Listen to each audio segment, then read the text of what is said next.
The economics of owning a casino. Okay, so you want to buy a casino. Find Ooh, I want to buy that right now, baby. a building, hire the dealers, watch the chips come in. But here's the strange part. A casino is the only legal business in the world where math guarantees you a profit on every single dollar that walks through the door. And it's also the business The government wants some of that. where Take some of that. That's why it's legal, right? the smartest, richest operators on the planet keep going bankrupt anyway. By the end of this video, you'll know exactly how that's possible, how casinos actually make money on the inside, why having a mathematical edge on every bet still isn't enough to guarantee a profit, and why a casino isn't really the business most people think it is. Okay, this is very interesting. Let's see what awaits for us.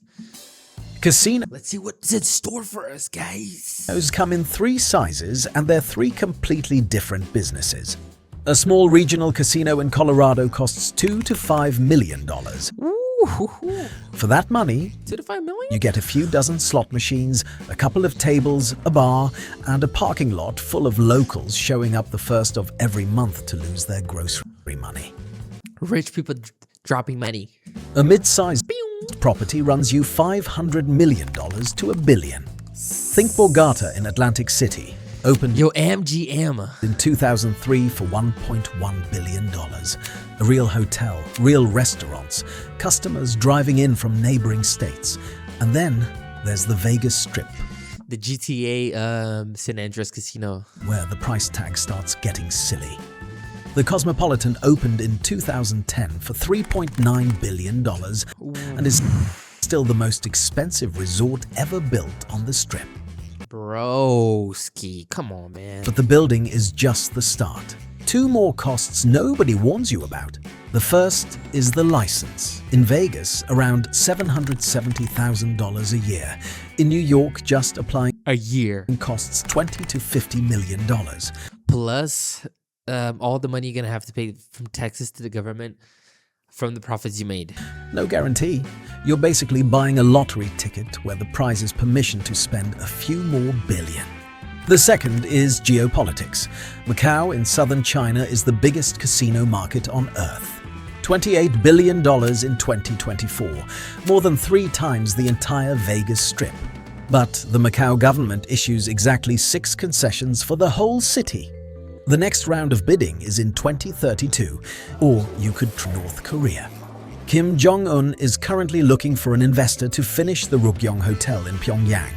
A 105-floor building they started in 1987 and somehow have not finished in 38. Okay, I think I've seen that before. Let me just check something here, guys.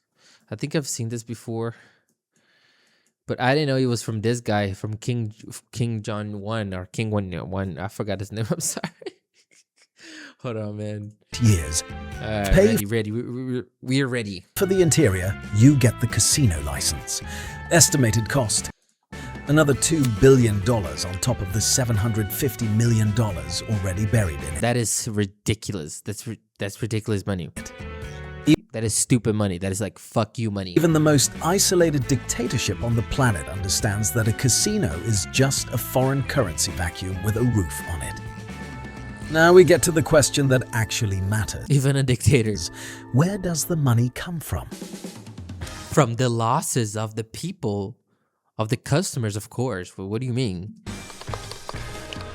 I don't like saying idiots because I like casinos. I think it's fun if you want to have a good time. You can do whatever you want. It's okay. But the vast majority of people who don't have control and they're naive enough to think that they're gonna beat the casinos, they're the ones paying this bill.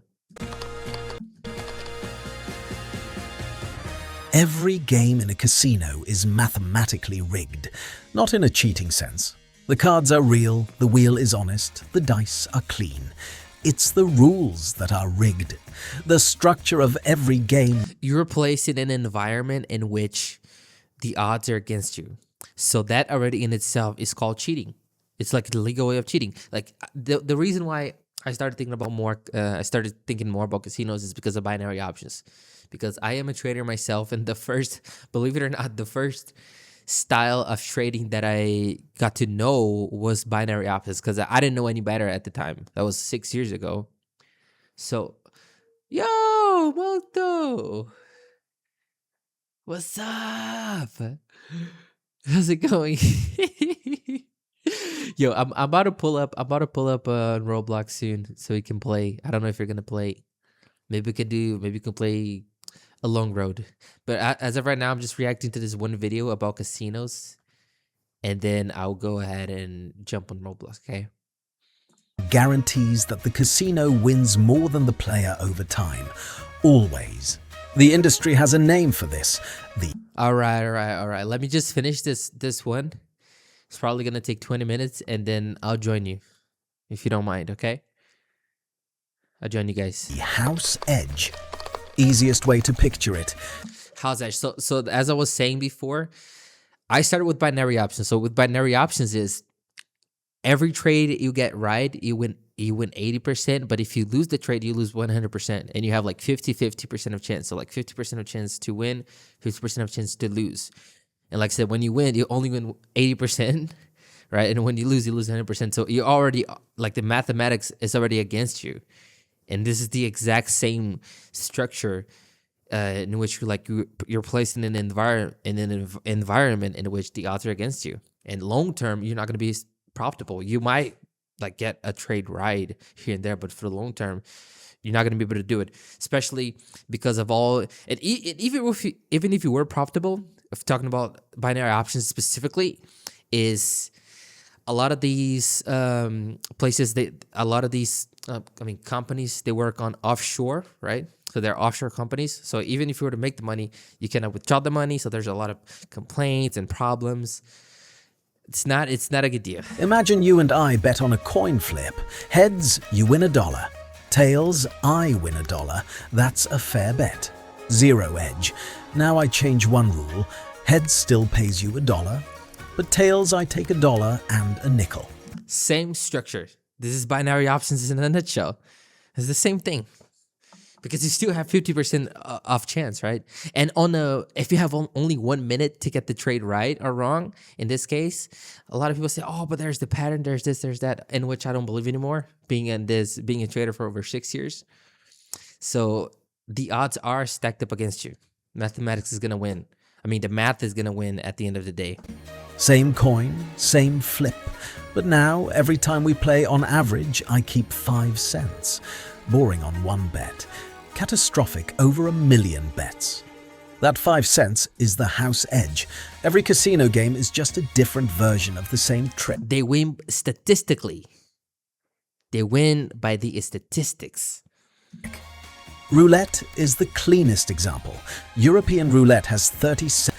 If you bet $100 on a single number and win, the casino pays you $3,500. Ooh, oh my God. But the actual odds of hitting your number are 36 to 1, not 35 to 1.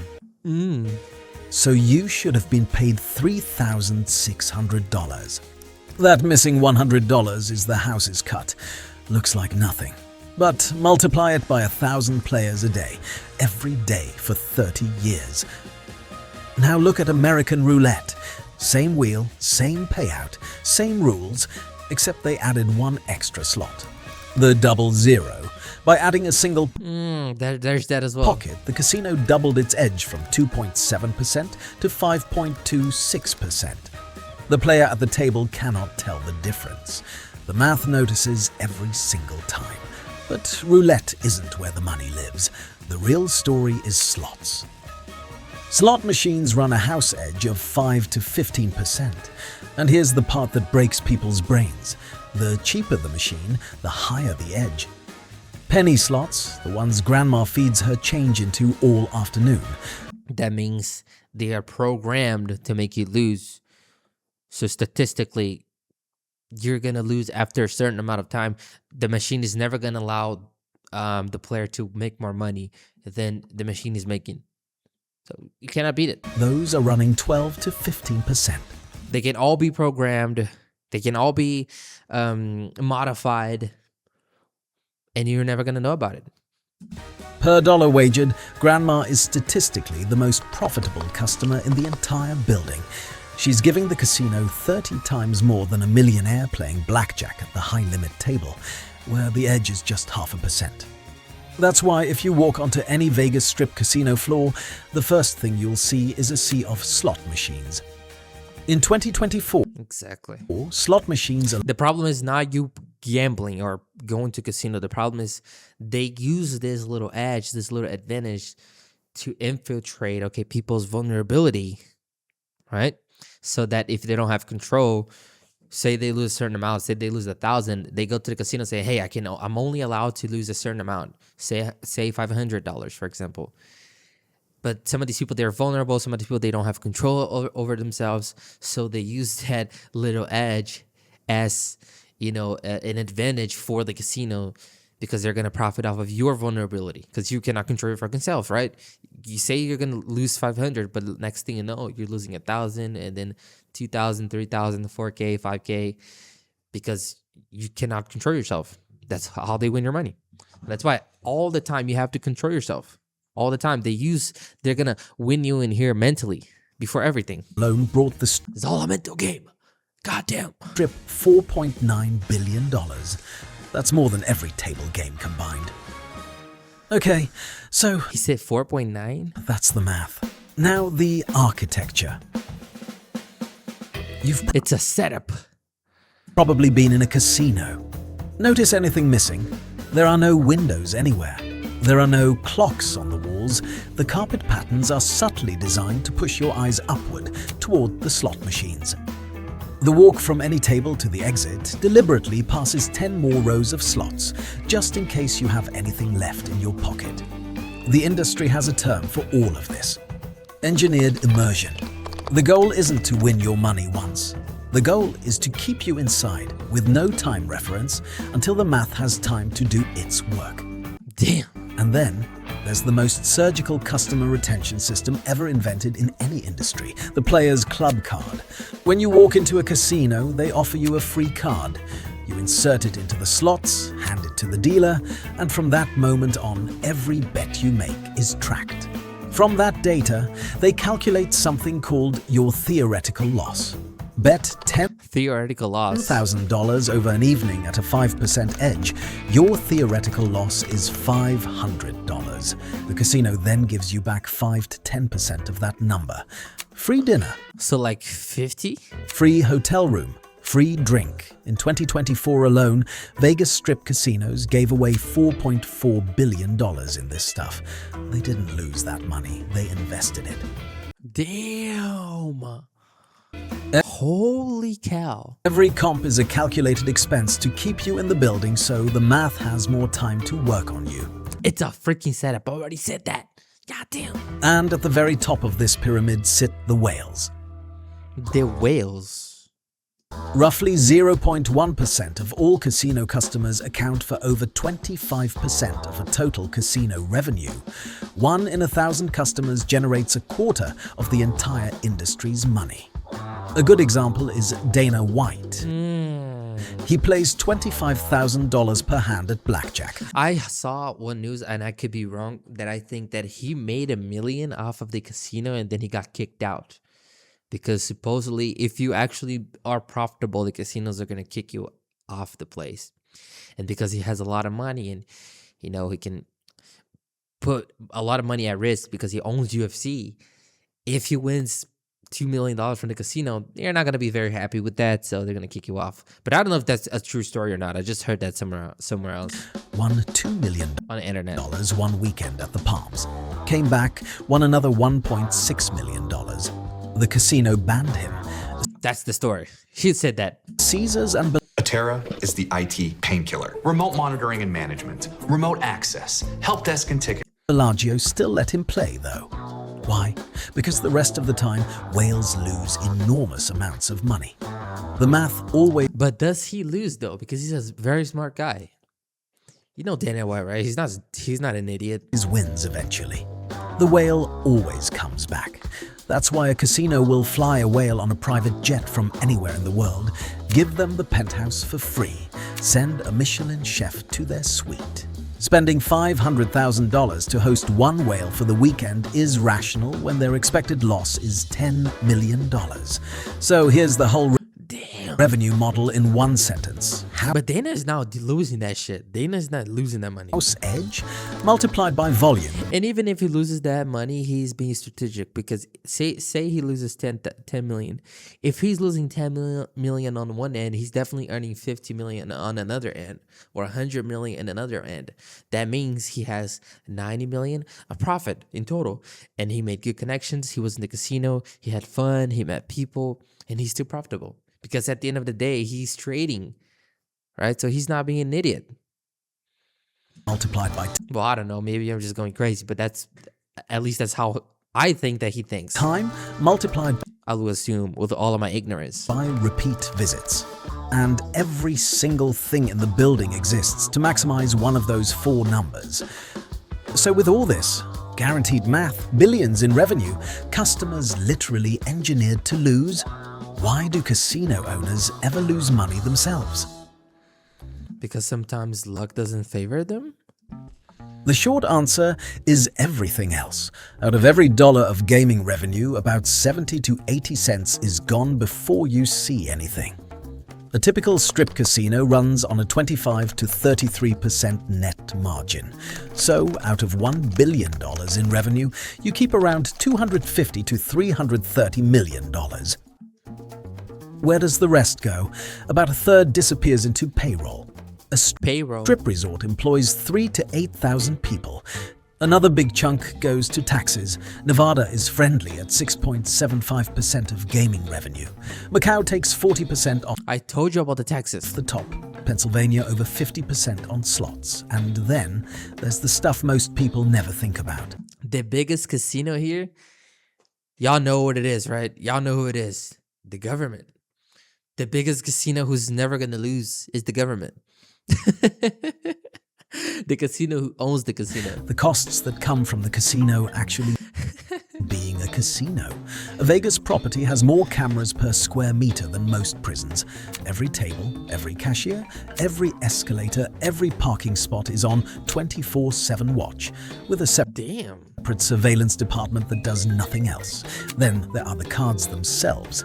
Every strip casino swaps fresh decks onto each table every 4 to 8 hours to prevent marking, which adds up to millions of brand new decks thrown out every single year. The Bellagio keeps over $150 million in physical cash inside the building at all times.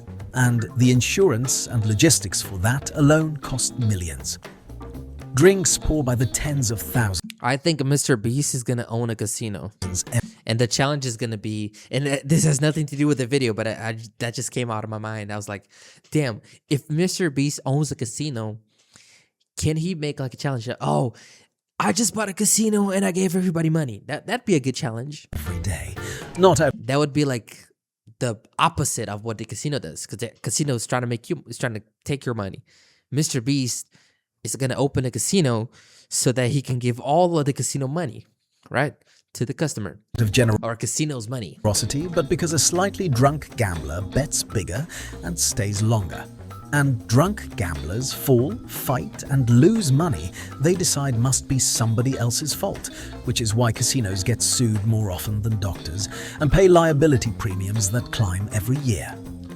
They pay liability premiums? The math gives you a guaranteed top line. Everything below it is a fist fight. That fist fight is where most casino owners lose, and it has a small set of repeat patterns. Let's see. Casinos can fail for a lot of reasons, but two mistakes show up over and over again, and almost every famous casino bankruptcy in modern history boils down to one of them. Mistake 1. Too much debt. In 1990, Donald Trump opened the Trump Taj Mahal in Atlantic City and called it the eighth wonder of the world. He financed it with $675 million in junk bonds at 14% interest. Damn. Just to service the debt, the casino had to generate nearly $100 million a year before any other expenses. 100. Damn. 6 months after opening, it missed its first bond payment. By 1991, it was in bankruptcy. don't build a casino on debt that needs the building to be perfect from day one.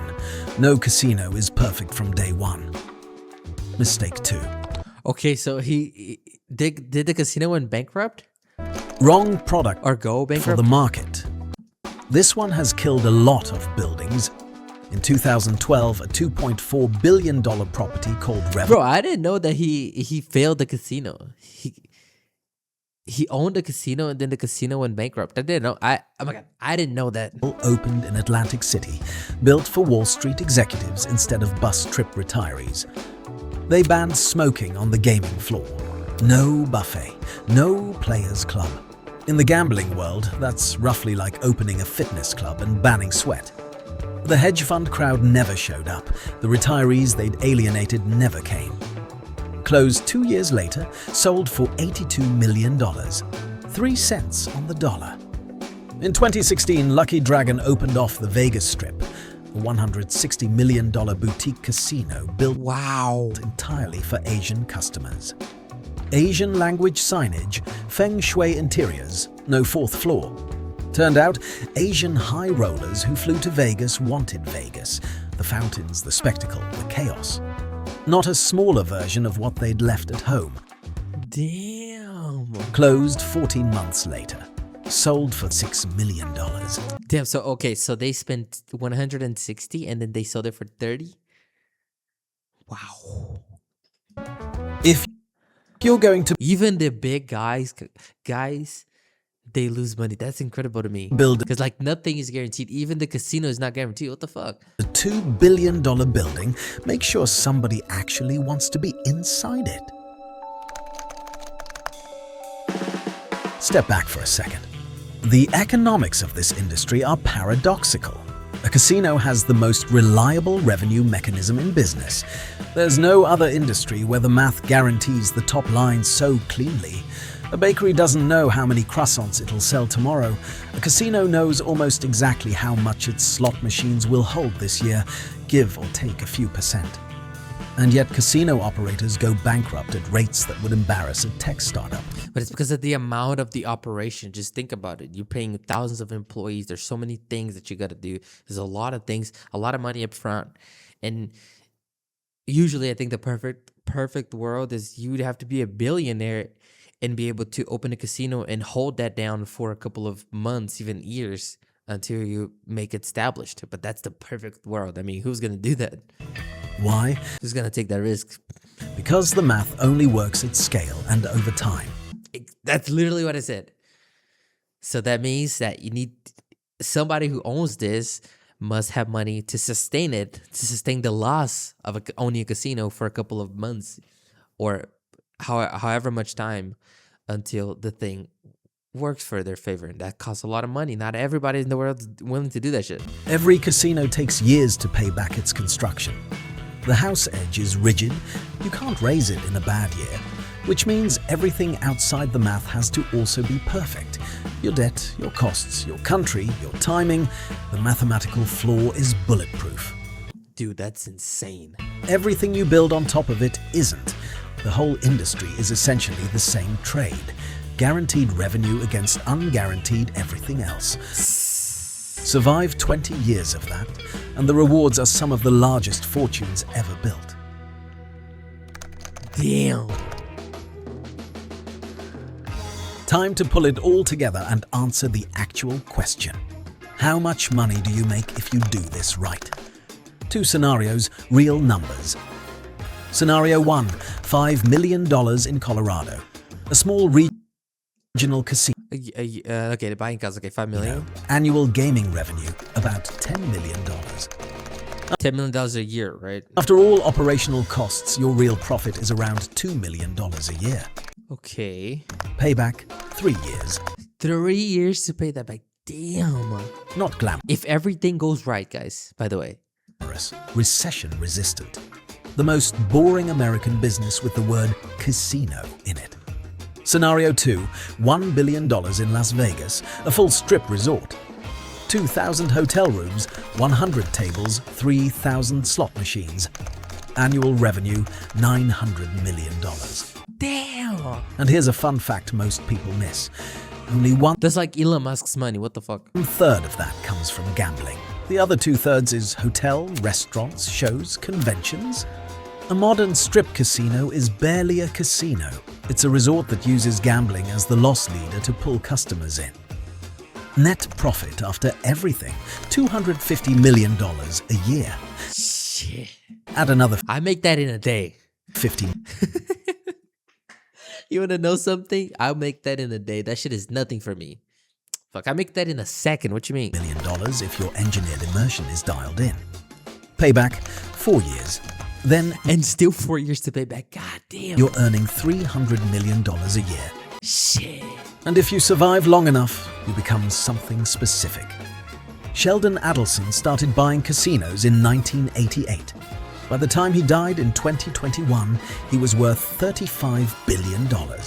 One of the Okay, so he was worth the amount of money that Jim Simons had, and Jim Simons beat the market. Damn, these guys are big. These guys are freaking giants, dude. God damn, these guys are giants. largest fortunes in American history. His company, Las Vegas Sands, makes around $32 million in revenue every single day. 32. What the fuck? More than the entire annual revenue of most US casinos combined. So if you do decide to buy a casino, just remember the most important rule of this business. The house always wins. Just make sure you're the house. Okay. Amazing. I love this one. Freaking love that one. We gotta watch this one too. The Economics of Owning a Cemetery. Oh, this one must be sad, but it's business, guys. We're all gonna die at some point, right? Unfortunately, that's how it works.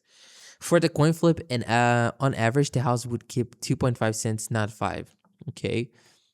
I thought I was watching a well-established channel's video, whom I haven't seen before. It's crazy. You guys only have 200 subs. Great work, Charles. 200 subs? Does he still have only 200 subs? What? Why is he not opening? The heck? Oh, here. Quotes and Millionaire Problems. Yeah, let me subscribe to them.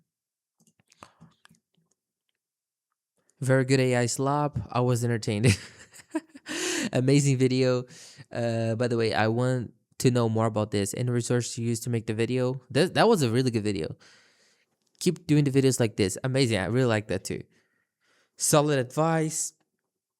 To stay afloat with expenses, you funnel your racketeering, quote unquote, dirty money through the tables to convert into quote unquote clean money, which can then go to overheads. This way, the gambling profits became pure and uninterrupted profits. Oh God, I hate it. Sorry, I don't know how to read. I'm sorry, I'm very stupid. Brother European Roulette has 37 numbers and it pays 36-1. Okay. Peak video, amazing. Yeah, guys. So the moral of the story here is you can gamble, you can do whatever you want, but please be careful because the house always wins.